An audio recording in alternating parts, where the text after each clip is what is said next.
So look, without further ado, let's bring this guest on. He is Mr. Jeff Berwick of the DollarVigilante.com. And, I have his bio pulled up, but I would just rather let him maybe introduce himself and go into some of his background. How you doing, Jeff? Welcome to the program. I'm doing good. Thank you. Man, we really appreciate it. I know you're a busy man. I watch a lot of your videos and look at your website on a weekly basis. So I know you're very, very busy, man. So I really appreciate your time tonight. And, Jeff, you seem very popular, so we're glad to have you tonight. Thank you.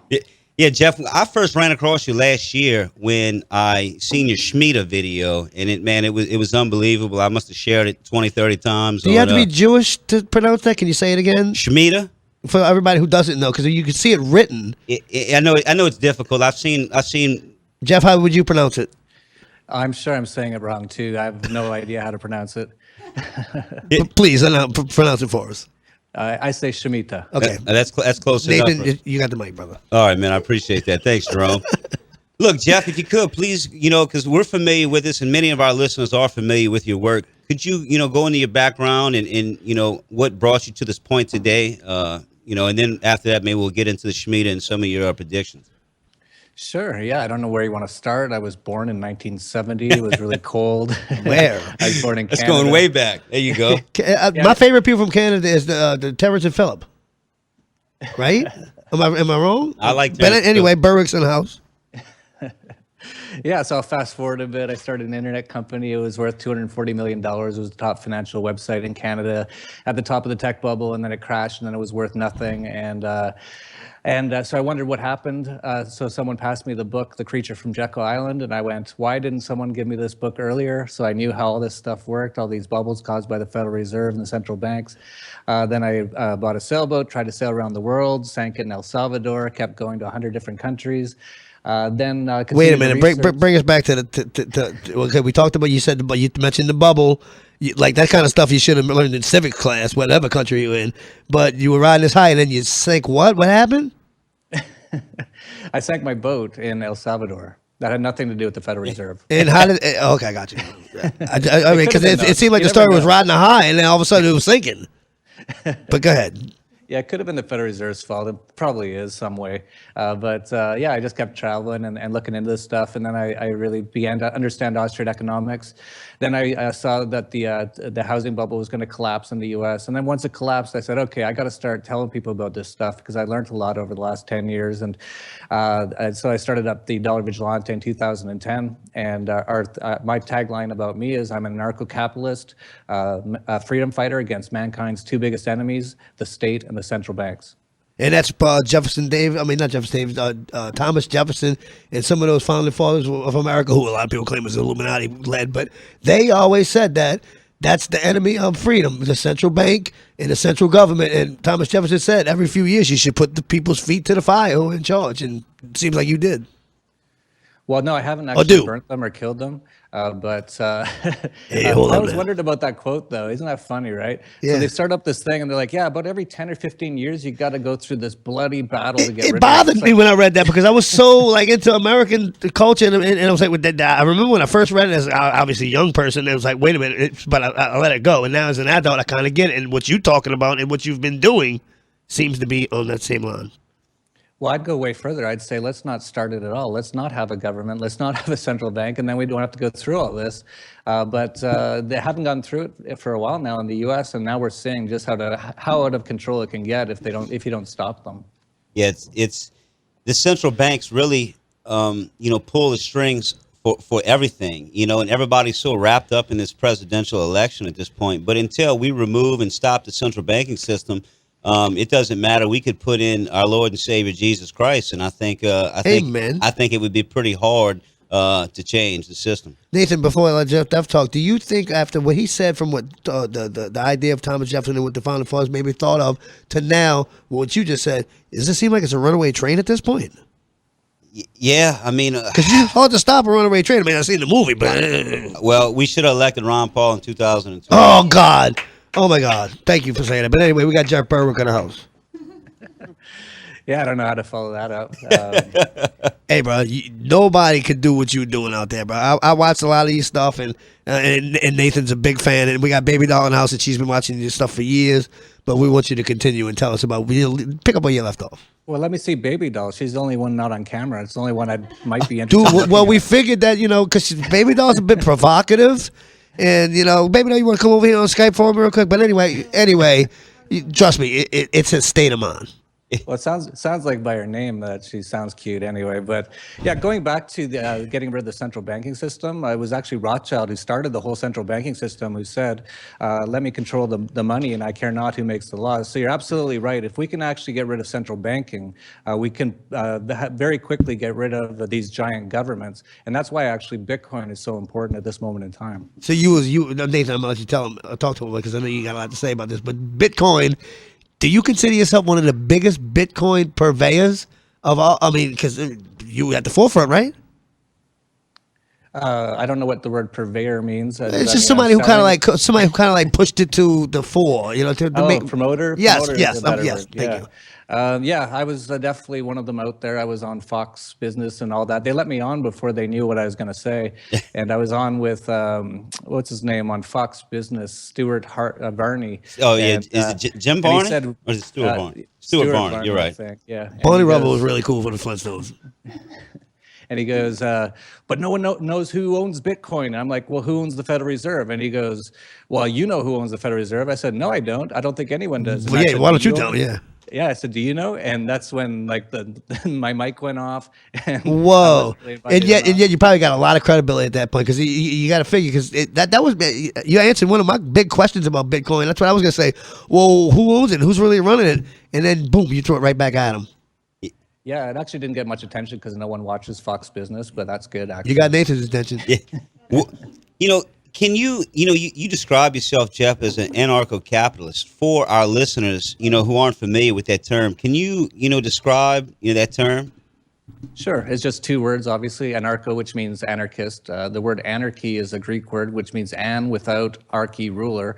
I don't think I should be, and I don't think anyone should be violently ruled by anyone. If you want to have a ruler, that's fine. If you want to voluntarily choose a ruler, that's fine, but don't force it on me. So that's why I call myself an anarchist.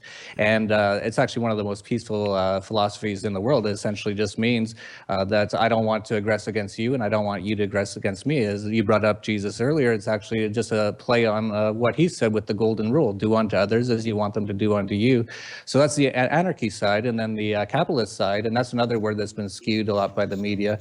All capitalism means is voluntary free trade amongst people. And that's why we have everything we have today. That's why we're all on these microphones and all these lights, so we can talk over the internet in real time for basically free through capitalism. So capitalism itself is also a very beautiful philosophy of just voluntary trade, and it creates the best world that we can have possible. So the two combined actually will create the best world possible, and we're on our way to doing it, I think. So the Sex Pistols had it right when they said, "Your future dream is a shopping spree."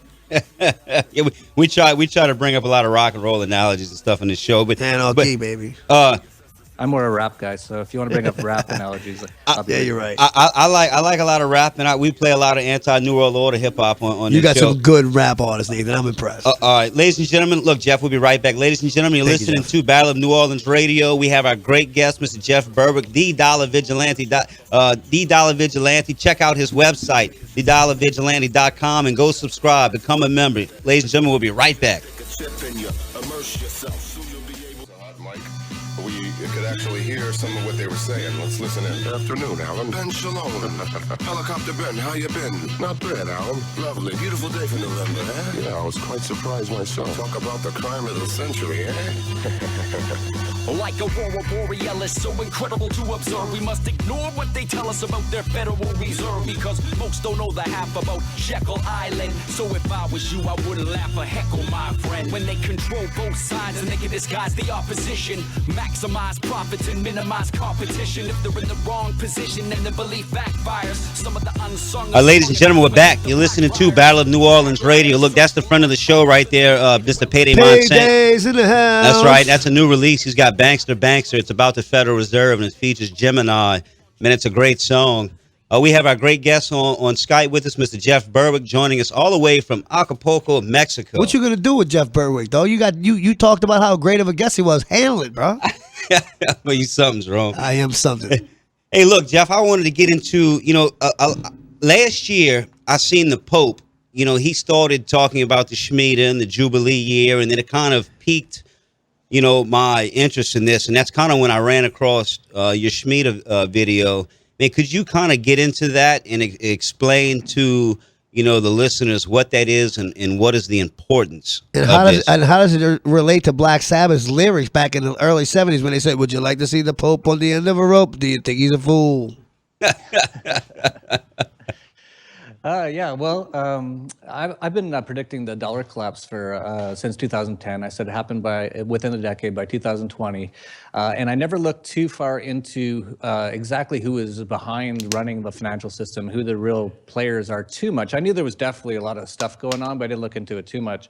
And then Christine Lagarde did this funny speech about the magic number 7, and she talked for quite a while about numerology at some sort of a press conference.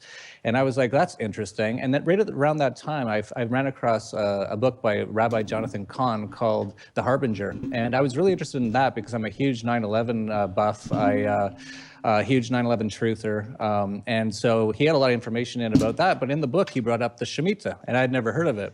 And it rolls so good off your tongue. Yeah, and so and he brought up how the last Shemitah. So for people who don't know, the Shemitah is every 7 years. It's actually biblical, or it comes from the Torah. And But you said 7 was a magic number. You think that's got anything to do with 7 being like a lucky number? I mean, yeah, or it's actually all throughout all kinds of cultural things. You break a mirror, you have bad luck for 7 years. So you said you heard all of these different ways that you heard all of these different things, but it came down to you when it finally got your attention. You paid attention to was the numbers. Well, it was actually that the last 2 Shemitahs in 2008 and 2001, the biggest financial market crashes up until that point in history on both times fell on the exact end day of the Shemitah. What a coincidence. It fell on September 17th, 2001, and that was the first day the stock markets opened after 9/11. And then on much publicized. September 29th, 2008, it was the next biggest market crash, actually the biggest market crash to that point in history, where on that day, the opening bell didn't ring on the New York Stock Exchange, and the New York Stock Exchange fell 777 points on that day. And so I started looking into this more and more, and the more you look into it, the more down the rabbit hole you get, the more bizarre it gets. There seems to be a financial elite sort of timeline as to when they do these sort of massive events. A definite trend, obviously, right, Ethan? Yeah, absolutely. Really, I think, that's what people lose sight in a lot of these things. It's hard to argue with trends and numbers. Two things that are really hard to argue with, no doubt. Yeah, no doubt. So people can say what they want about predictions, but if you're making these predictions off trends and numbers, it's hard. That comes down to facts and stats, and it's hard to really refute that. But let me talk to Jeff, too, what you just said.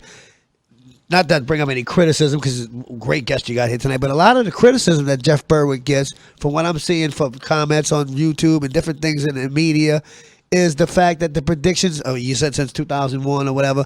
2010. 2010, yeah, thank you, Nathan. But a lot of predictions, it seem like they keep going on and on. Okay, well, it's going to be next year. Okay, what's going to be next October? And people don't really see that it can only be a few months or a year difference, but the prediction's still in. It looks like a trend is still going, whether his year date is wrong or not. The trend still seems like it's going in that line. The last Shemitah was last year on September 13th, and I said there couldn't be a market crash on that day because that day was a Sunday. But in the 2 weeks before that, we had the biggest one-day intraday point crash on the Dow of over 1,000 points, and actually that entire quarter was the worst quarter for global or worldwide stock markets since 2008. What's Sunday got to do with it? The Sabbath. I'm just saying it fell on us. Oh, I see what you're saying. Yeah. Yeah. Well, I just wanted the listeners to know that we all have actually throwing religion in here. It's not just numbers. It's not just predictions. We got some religious stuff going on. Yeah, absolutely. It's actually made me. Because when y'all said Sunday, everybody sat back for a second. Well, when I was a kid, you couldn't buy beer on Sunday in Chalmette. Anyway, Jeff Berwick's in. Well, I was quite agnostic until I started looking into all this stuff, and I've said outright, I believe in God now. From everything I've seen, there's something tied to this. There's some sort of biblical related numbers and timing that is tied. And so, as you mentioned earlier, after this last Shemitah, this was the 7th Shemitah. So after every 7th Shemitah, every 49 years, there's something called the Jubilee year. And I wasn't sure what was going to happen. Is that Jew with an EW or JU? People spell it differently, especially on the internet, but it was actually the Pope who came out and declared it as an emergency jubilee year late last year. And so that caught my attention. Then it was William White of the Bank of International Settlements, which is the central banks of central banks. That's a scary organization. Watching your videos and stuff, it led me to that. And when I went to look into it a little more, I couldn't take it. That seems like, okay, I said I wasn't going to mention anything about it. It seems Illuminati-esque. It seems Bilderberg-esque. It's like, can you tell us a little bit about what that has to do with what you're talking about? Well, the guy from the Bank of International Settlements said a few months ago that we're now in a jubilee, and he said this goes back 5,000 years to the Sumerians, and he said everything's going to get wiped out during this jubilee, like washed away. And that's the first civilized people who ever recorded anything. So it seems like everything's coming around town, SpongeBob. Yeah, they seem to have a lot of understanding of the ancient knowledge and ancient timing. A lot of it goes back to Egypt and all of that. Just trying to look into it all is you know, you spend all day, every day. You for are years and thorough, years. my friend. I do my best, but even I haven't scratched the surface on this. I'm just trying to let people know what I find out as I find out about it. And I think that's why I haven't subscribed yet, but I think after this show, I think I'm going to subscribe and try to get some of the inside, information that you dish out. And I think that's important because, people can look and find these trends that you're talking about in this information that they're not going to get from the lying mainstream media that is dying on a daily basis now. So, we need other information out there. People will go pay $200 a month on a cable bill to watch a lying Fox News. Why not support organizations that are pro-freedom? Yeah, $45 seems like money well spent to you, right? Yeah, pro-freedom, pro-human. Let's support this type of media. Yeah, and I think you might want to get into that a little bit with him about moving around and not sitting in one spot, not adhering to one God and one government. Yeah. So, look, ladies and gentlemen, listen to Battle of New Orleans Radio. We have Mr. Jeff Berwick, the Dollar Vigilante, on Skype with us, and we'll be right back. These are questions that could get you murked, politically, socially, physically put into the dirt. Many swear that there's some kind of conflict of interest within. The conflict depends upon what you're interested in. You can chant 9/11 was an inside job all day until you say the Mossad and pay closer attention to Flight 175 and the odd cylindrical pod beneath the fuselage. Then it's 2+2 level addition. Yeah, when we were talking about, of course, the Shemitah. We were looking at some of the trends. So, Jeff, by looking at, the numerology and looking at, the 7-year cycles, when, in your estimation, is it going to come to a head? is 2018 a good number? Well, we're still in the Jubilee year right now. It ends on October 2nd of this year, and there's a lot of very interesting things going on. For example, the U.S. debt ceiling reaches its ceiling again. It's not really a ceiling; it's a target. It always reaches it on September 30th. On October 1st, which I believe is a Saturday, might be wrong on that, but anyway, it's not a Sunday. We're good. The day before the Jubilee year ends, the Chinese yuan is going to be put into the SDR basket. So that's a massive change. That's actually being done on a weekend. And whenever they're going to do a massive changeover in the banking or monetary system, they usually do it on a weekend. And then, interestingly enough, and I don't know a lot about this, but the new Jesuit Pope is being put in on the evening of October 2nd, at midnight on that at that hour. So there seems to be a lot happening around the Is end that of a this weekend? Jubilee year. I'm not sure. Because it seems like whatever they're doing, they're trying to catch us while we're sleeping. Yeah, Because I sleep on the weekends. Anyway. Anyway. That's a good point. You bring that up, Jerome. And Yeah. what did they just do this past week? What did they do? They released the 28 pages when nobody was paying attention in the heart of the Paris attack. I was in the bed chilling with your girl. I mean, what do you think about the 28 pages that were released, Jeff? Well, I was actually at Freedom Fest, and yeah, it was quite amazing. So I'm at all these parties and all these things, and I look up at the screen, and the first thing that happened was the Nice, France attack, which looks a little shady. Many of these attacks are. That truck like it was going slow in the video, and everybody talking about how fast he was going. But anyway, Jeff Berwick's in the house. Yeah, it looks like it might be a false flag, but I don't know exactly yet. I haven't had time to look into it. But then right after that, so I'm sitting there, I'm in Vegas, and I'm like, oh, wow, something big just happened. Then they go, 28 pages were just released. And I'm like, oh, wow, they did it. And I'm so busy right now. I got to go see what they said. And right after that, Turkey coup attack, and all over the news, Turkey, all day long. Yeah. And then right after that was the Baton Rouge shootings of the cops. And so they definitely tried to whitewash it underneath all of this sort Wow, of storm never thought of it of like that. information. Yeah. But the interesting thing about the 28 pages was there really wasn't any real information in there that was any value. Blah, blah, blah. They redacted everything. I said that for years. I said So they they're actually not gonna didn't. release- So they they're not actually gonna didn't say catch there Jeff was- Berwick sleeping. You know, you didn't miss a thing. Yeah, well, I knew they weren't going to say there was explosives in the World Trade Center towers. I knew they weren't going to say there was no plane that hit the pentagram, that there was a bomb. I knew they weren't going to say there was no plane in that field in Pennsylvania. Right. I I mean, Nathan's shirt right now says 911 was an inside job, so everybody knows that. They just didn't put it out then. Yeah, they're never going to put it out, obviously, and the people are waiting for the government to incriminate themselves. They're gonna be waiting a long time. I got a little tidbit for you. You're gonna like this, Jeff. You were talking about the Baton Rouge ordeal, and of course we're in Louisiana. State capital.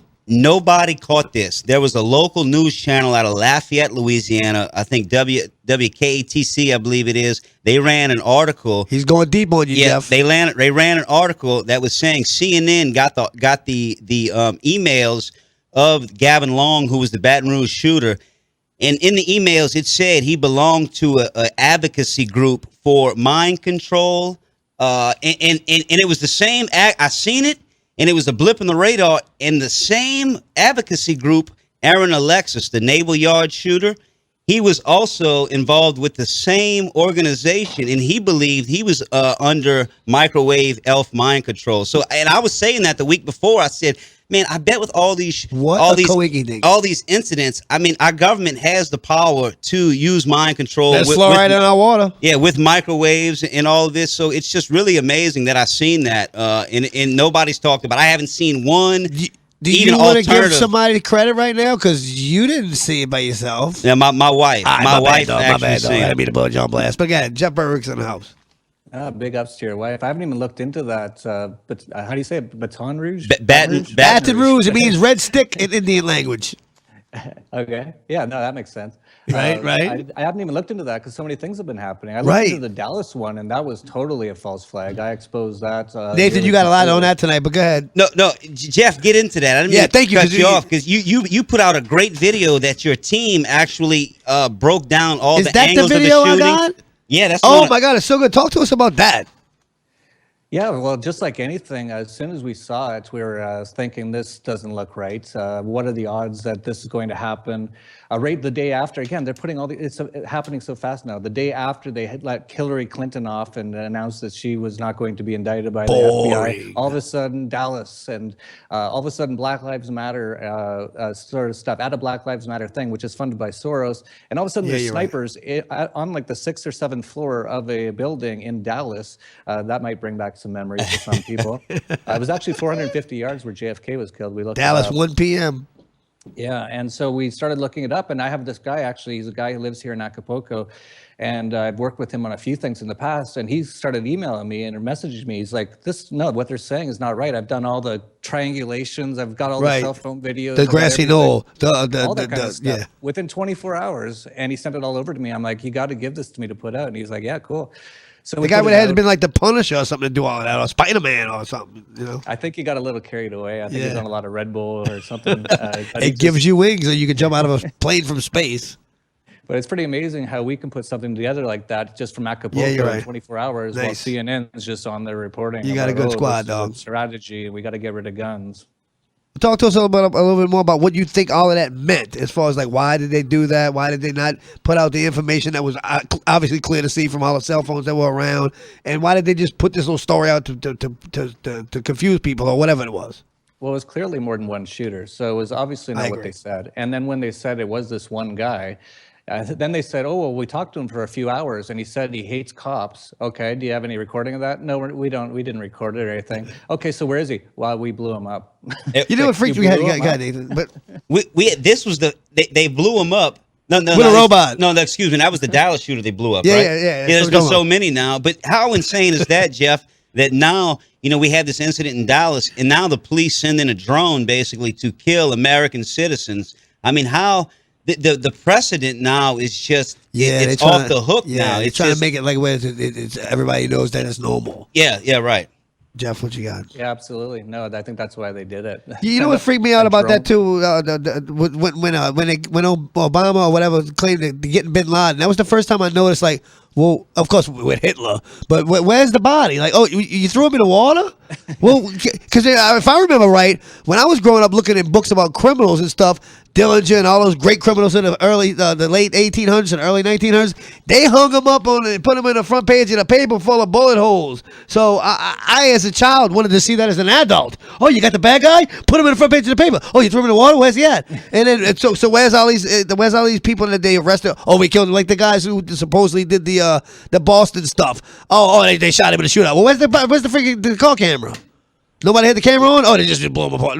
So I don't believe any of this, and that's why, Jeff, what you bringing out is what everybody kind of should know already, but nobody wants to talk about it in the water cooler.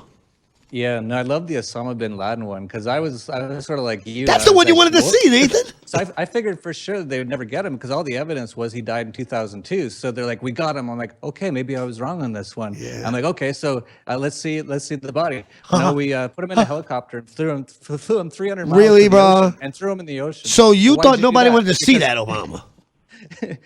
I'm sorry. So why'd you do that? Well, he's Muslim. You know, desert people. That's how they bury their dead. They fly them in a helicopter out to the ocean. You know, it was sort of like a. That's tradition. That's tradition, So Jeff. so Obama's a closet Muslim. That's what's going on. Thank you, Jeff, for bringing us that clarity. I mean, look, we know, like you said, Jeff, in 2002, if a lot of people remember, there was news. I remember, I think it was Tom Brokaw come on the nightly news and said Osama bin Laden was dead. There was news stories of him dying. As far back as when he was saying, dying in a Dubai hospital. I mean, this is how crazy. But see, we can't remember yesterday because they were under a chemical attack 24 hours a day. I had friends saying he had a heart attack in a crack house in the Ninth Ward. So I mean, you can't believe Tom Brokaw? Plus, he kept putting out videos every year, and he was getting younger and True, younger, and true, turned yeah. into a completely different person at the end. No one seems to notice. No one seems to care, as George Carlin. And now they got a movie about it. Yeah, of course. Yeah, then in 2004, Caleb's in the we house. had a former Secretary of State, Madeleine Albright, came on and said that our government basically had Osama bin Laden's body on ice. Pretty He was woman. already dead. That would be nice to see. On ice. I'd like to see that in a museum. As how you say, one like King Tut went paraded around. I'd like to see Osama bin Laden be paraded around for the next 100 years, Like a mummy. But here's the thing, Jerome. Osama bin Laden was a puppet. He didn't do that. absolutely. You're CIA trained, dude. He didn't do that. Yeah. We all right. Look, Jeff, we're coming to a break. We only got you for about 15 more minutes. When we come back, let's get into some of the solutions. Yeah. Let's talk about the fest that you have going on in Acapulco. Let's give some people solutions because we talk about all the negativity right. out there. Let's give some people some solutions to their problems. Ladies and gentlemen, listen to Battle of New Orleans Radio. We have Mr. Jeff Berwick on Skype. Please go to the dollarvigilante.com and support him. We'll be right back.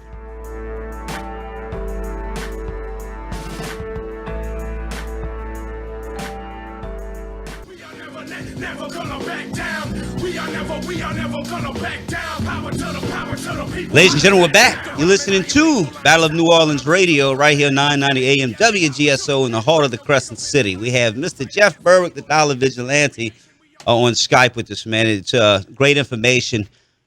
Look, Invaluable. oh yeah, absolutely. Look, Jeff, I have your fest pulled up right now. Could you please, tell the listening audience about your festival and some of the guests? Man, the guest lineup y'all had this year was unbelievable, man.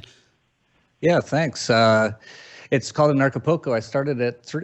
We're on our third one next year, so I started 2 years ago, and it's the world's largest, first and largest anarcho-capitalist conference. So true freedom fighters. Essentially the biggest true freedom conference in the world. It's in Acapulco, Mexico, right on the beach, so you can't miss that. I hope you bring down Honey Boo Boo Doll or Baby Doll or whatever her name was. I bet you could get some Acapulco gold down there. Well, I got to be careful. I'm kind of married here, but Okay. we. But She's taken too. Slippery slope. Oh yeah, I'm open to new ways of doing things. So Yes, indeed. We'll be in Acapulco next year. So anyway, yeah, it's a great conference. Just to name off a few people that some people might know, a lot of these are pretty big names. People like Adam Kokesh, Larkin Rose, Jeffrey Tucker, Lauren Southern of Rebel Media, Milo Yiannopoulos of Breitbart, who just got kicked off Twitter. Yeah, I remember that. That's an accolade. Yeah, he's an interesting guy for sure. We have Roger Ver, who's known as the Bitcoin Jesus, Dana Martin, a huge unschooling proponent, Julia Triansky. We also have Luke Rudowski of We Are Change, one of the best independent journalists out there. Ken O'Keefe, just an amazing guy, a real freedom fighter. Mark Victor, the best lawyer I know of in the U.S., and he's an actual anarchist. That's a big deal if you're the best lawyer. Well, yeah, he's actual freedom lawyer. He'll try to get you off. He gets people off of, gun charges, open carry charges, drunk driving charges, anything where you didn't hurt anyone, he'll get you off. You might like this. We've got Eric July and Backwards performing. I don't know if you heard of them. If you're into the rap, Yeah, absolutely. Yeah, they just put out their new track. Do they rap backwards? Tell us a little about them real quick. He's full ANCAP. He has got a full couple raps just called ANCAP rap. And a fun, interesting side story you played earlier, Payday Monsanto. We're actually in talks with him. If you guys know him. Yeah, matter of fact, he called me on the first. Payday called me on the first break of the show. So I can get in touch with him. Yeah, he's going to be a featured guest on the Sports Guru show August the 6th. So I can get in touch with him. Yeah, we'd love to have him perform in Acapulco, especially with that new. I hadn't heard that track before about the Fed. That's awesome. Yeah, I try to incorporate. So good. Payday Monsanto's awesome. He's got so much. He doesn't waste a track, so I try to incorporate his music in like topics because it just fits. Yeah. Down to earth dude. Too. Yeah, I tell you what, I'm telling my wife about this tonight, and I am going. I want to book this trip. You owe her a trip because she gave you that tip this week about the inside information. I do owe her a trip. So Jeff, I plan on coming absolutely because this just looks phenomenal, and I'm just upset I didn't hear about it. This past year. We don't have much time. Jeff, left. talk to me about the Bitcoin ATM. Why didn't it work? Short story. I was in Guyana at a gold mine, and a friend called me and he said, "Don't drink the Kool-Aid in Guyana." Am I right? I never heard that one. Yeah, no, that's the Jim Jones where everybody drank the Kool-Aid. Come on now. No, I didn't know about that. Oh, well, you need to read up on it. Anyway, bad history. You don't need to know about it. But anyway, the Bitcoin ATM didn't work, and it seems like, wow, what a great thing that would be. Yeah, so I was in Guyana, and Cyprus had just happened, the bank bail-ins, and I was like, this is huge. Changes a lot. This is going to be huge for Bitcoin. And Bitcoin actually took off from about $30 to $150 during it. And right at that time, I had a friend, and it's an old friend, and he said, hey, I just locked up. It's the first Bitcoin ATM. I just did a deal with the guy, and we own it now. And I'm like, well, I'm going to go and try to get on Fox and all these CNBC and everything and tell them about Cyprus and Bitcoin. Why don't we do a deal where I become a partner in this Bitcoin ATM, and I'll promote that, raise some money and all that kind of stuff. So I go do all the media, I talk about the Bitcoin ATM, and as soon as I was done, I was like, okay, so we should actually do figure out, my percentage. You're going to give me a cut of the company. I'll be like the promoter. I'll tell everyone about it. And the guy went, no, we're fine now. We don't need you anymore. And that was it. Yeah. What about escaping America? What you got to tell people quickly about that? As a concept. Yeah, definitely. It's going to be nothing but worse and worse in the U.S. for the next few years. And the only thing I can say is I've been to so many countries and so many great places to go. Nathan, he gets around. He gets around, Nathan. You know he gets around, right? Oh yeah, absolutely. Go ahead. And I would love to get you back on soon, Jeff, to do a whole hour on this concept because my wife and I, this is like our big dream. When my daughter graduates high school in the next 3 years, that is our plan. My wife's a nurse and I own my own business and we want to find a way to be able to travel the world and get outside the country, get outside of this prison bubble of the United States. So I think, people need to get out there and live because we're trapped in this prison. Yeah, totally. So come on down to Anarcapulco and you'll meet hundreds, if not thousands, of people who are already doing it, and you can kind of see how to do it. And as far as coming back on your show, I'd come back just for the commercial breaks. Inside joke. See, it's okay. Look, she's mine, but she's everybody. Did you say you were gonna have Milo Yiannopoulos on, the Engadget guy that got knocked off Twitter? Yeah. Oh my Yeah, he came gosh, last I year, too. love that guy. I have to so go to this now. Yeah, you're right. Well, hey, bro, you can hang out with us after the break, bro. Just hang out on Skype, bro. Just get it where you fit it, bro. Join the crew. Jeff Berwick's in the house. Nathan, Yeah. you got a great show, brother. Man, I appreciate it. And I appreciate Jeff Berwick for coming on. You know what got you, What is Jeff? the key word? I know I couldn't spit It's it out. okay. You Excuse did me. great. Oh my God, it was awesome. What got you interested in started living this lifestyle abroad and really not being Escaping a status, America, escaping yeah. this whole status mind frame. Well, I grew up in northern Canada, so it was easy for me. I just wanted to get out of there. It was freaking cold. Climbing alone. Yeah, then first place I moved was actually LA, Santa Monica, and I got into the Hollywood scene. I was hanging out with. You're right. You're right there by Paris Venice Hilton Beach. and You got all our that. Hollywood scene. What a great place to go to. Yeah, but the people were really strange in Hollywood. I don't know if you've been to any of those Hollywood. Trust me, parties. they can't hang out with us Louisiana people. We'll put them in the dirt. But anyway, nice view from Santa Monica Pier. No, it was beautiful. And then I thought I got to see more and see what's going on. So I you went got down that the boat. coast a little ways, huh? Baja? Yeah, I took the boat all the way down and spent a year just going through Mexico, just on the Pacific side, and had the time of my life. So, it's so much freer in a place like Mexico. Mexico's by far the Yeah. freest country. And now we in got North Freedom America. Fest. Because of that, because of your journey, Yeah. Well, but we got you still here. And Nathan's not telling me nothing. Talk to me about China and what do they mean to the future. And I'm talking about immediate future when I talk about the money and what's going to happen with this economy coming up. I don't know. China's an interesting place. It's definitely a place full of opportunities if you're looking to do business. You said they got it's some places there without government. Yeah, they have one city. It's called Anarcapulco City. There's no government, and it's been booming. It's doing very well. There's really not much government involvement in most life in China. There's like 1 billion of them running around. They can't control them all. Yeah, maybe in the big cities and the populated places, but for the most, that was a revelation for me because I'm like, oh, I'm so anti-China about the communism and about the way they act and the way they are. But that was a revelation for me. So thank you for elaborating on that. Yeah, it's more capitalist than the U.S. now, and that's why it's doing so well. Look, ladies and gentlemen, we have Mr. Jeff Berwick on. It's the 8 o'clock break. We're coming to an end now. We really appreciate it. Jeff, where can everybody find your work at? Just check it out at dollarvigilante.com. Also check me out on YouTube. Just look up the Dollar Vigilante. Good luck on your future endeavors, and I'm coming February, and I'm going to get Freedom Payday Fest, Monsanto baby. down there. Yeah. I'd love to see you guys down here. You I'm might going guys backstage with Payday, bro. I know the guy. All right, man. Appreciate it, man. Thank you for all your Jeff. work. You were awesome, dude. Thank you so much. Thank you, man. We are causing hysteria, my gang. We're the biggest drug deal.